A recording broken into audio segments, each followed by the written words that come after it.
عليكم. لا تأخذوني بس رح أكمل بالإنجليزي. I was just told half an hour before the panel started that we were going to be reading instead of talking, so I just hastily picked a few things out, and I hope they're okay. I think I'm going to start by reading a very short passage from Mornings in Jenin that was actually censored from the Arabic translation. It's very short, and I'll read a couple of poems, and then maybe end with the opening of my new manuscript that's not yet published. So this passage in Mornings in Jenin occurs when Amal gets a marriage proposal. It's in the form of a letter, and this scene takes place between her sister-in-law and her brother. They're together. I wish I could see the look on her face when she reads it, Fatima said to Yusuf, annoyed that he would not reveal to her the contents of the letter, which Majid had been obliged to share with Yusuf. Fatima pouted, playfully vexed to be the last to know. She narrowed her eyes to focus a thought. If you don't tell me, I'm going to join Amal in the courtyard, she warned her husband, unable to contain a smile despite her best effort to give a serious ultimatum. Habibti, please stay with me, Yusuf whined like a little boy lying on their bed with Palestine asleep in his arms. She kept her eyes narrowed and crinkled her nose, and Yusuf delighted to watch her face surrender to a willing smile. In a last attempt to hold her ground, she bit her lip, and the sight of her thus was more beauty than Yusuf could bear. I suppose I can wait till morning, she said, turning to retrieve her nightshirt from the drawer. The baby had put extra flesh on Fatima's body and stretched her belly, and she now hid herself self-consciously behind the dresser to change her clothes. Go back with the baby, she ordered Yusuf when he rose towards her. Why? Palestine is sleeping. Well, I'm just changing. Go back. She held her nightgown to hide her body. The light switch was out of reach. Yusuf understood and lowered himself before her. Let me see, he whispered at her knees. She stopped, trembling as if he would see her, touch her for the first time. As she loosened her hold of the gown, her husband rested his head against her waist. He kissed the body that had borne his child, moving along her curves, swallowing life from the marks of motherhood on this woman who held his heart, dreams, and aches inside of her. The gown fell completely, and love rose from them over their small dwelling in the Shatila refugee camp. From a man making love to his wife, and from his sister in the courtyard, reading and rereading a promise of love.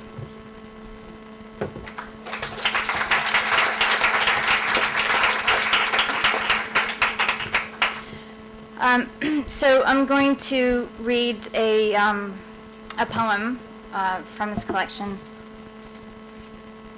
I'm not a spoken word poet by any means, so this will be a bit of a letdown from the poetry we just saw. This is called Sister Palestinian. Sister Palestinian, your fate was written the day you played hopscotch when they pulled the land out from under your feet. So you carried your country on your back in the bags handed to you on the long march to oblivion. When your father, king of his castle, was forced to sleep on dirt, you served him coffee and scrubbed his feet to save his pride. When your mother went mad and died with anguish, your tears watered a refugee's garden. Someone put 2 gold bracelets on your wrist, the braided bangles we all wear, and you stared at them on your wedding night as you gripped the bedposts with white knuckles. The first time your husband hit you, it nearly knocked the country off your back.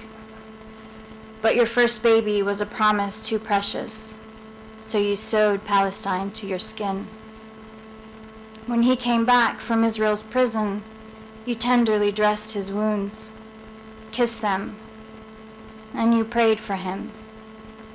You loved him, and he left 5 months after your second daughter was born. European women, he said, knew how to please a man. He said, you had never really been an exciting fuck. He didn't mind that European women could not pronounce his name. He never knew about his third daughter, whom you named Feiruz, for the voice that was your only solace.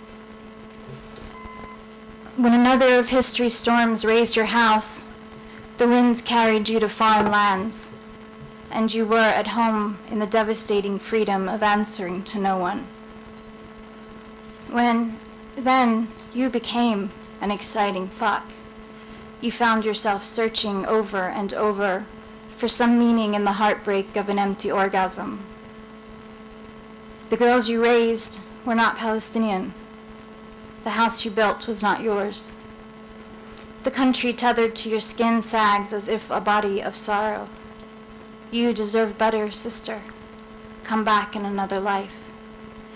To a country that holds you, a man who honors the language of your heart, and daughters who will sing for you a Palestinian lullaby before you sleep.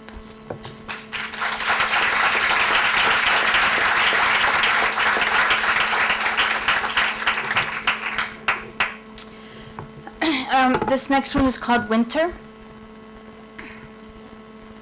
Is this how it feels then, an exquisite fine piercing of the heart, when grace turns loneliness into a song?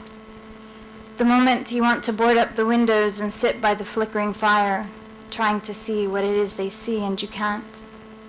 You search the fire for something other than the dimly lit room that you just built.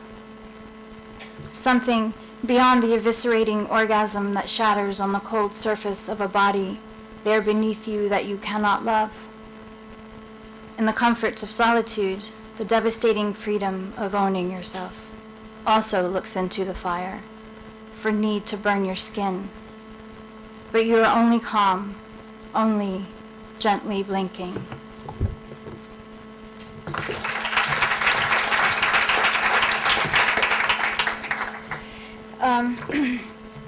I have no concept of time or how much time just left. Do I have time to read the opening thing? Yeah? Okay. So this manuscript, as I said, is unpublished and it's also unedited, but I'm going to just read the opening part of it. Of everything that disappeared in Gaza, Kinder eggs are what I missed most. When the walls closed in on Gaza and adult conversations became hotter and sadder, I measured the severity of our siege by the dwindling number of those chocolate eggs, wrapped in colorful foil with splendid surprises incubating inside the eggs on store shelves. When they finally disappeared and the rusty metal of those shelves stared back naked, I realized that Kinder eggs had brought color into the world. In their absence, our lives turned a metallic sepia, then faded to black and white, the way the world used to be in the old Egyptian movies, when my teta Nazmiya was the baddest girl in Beit Daras.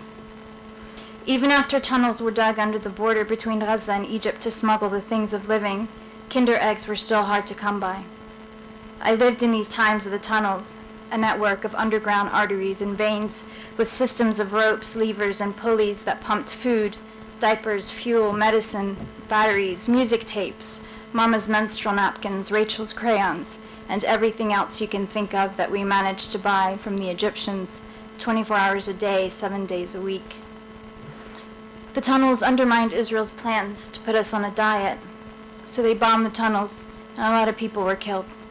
We dug more that were bigger, deeper, and longer, and again, they bombed us, and more people were killed.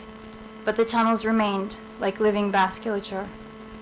Once, Israel convinced the United States and Egypt to install an impenetrable underground steel wall along the Rafah border to cut off the tunnels.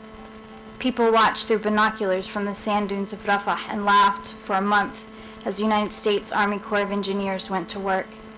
The Americans saw us, and though they left as uninterested as they came, we were sure our laughter across the border unnerved them.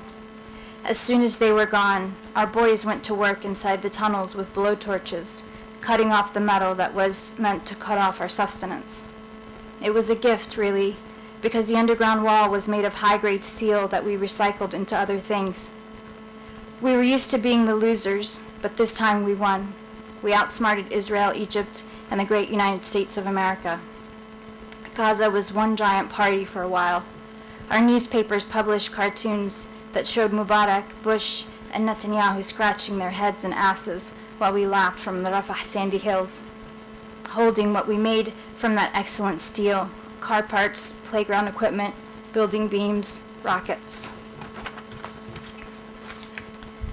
My teta Nazmiya said, "Allah have mercy and protect us. All this joy and laughter is bound to bring heartache. Light always casts shadows." She must have been thinking of Maryam. It wasn't long after that when I went into the quiet blue, the place where I could soak up all the juices of life and let them run through me like a river. Then Noor came, her mouth full of Arabic words that were sawed off and sanded at the edges with the accent of a foreigner. She came with all that American do-gooder enthusiasm that thinks it can fix broken people like me and heal wounded places like Gaza.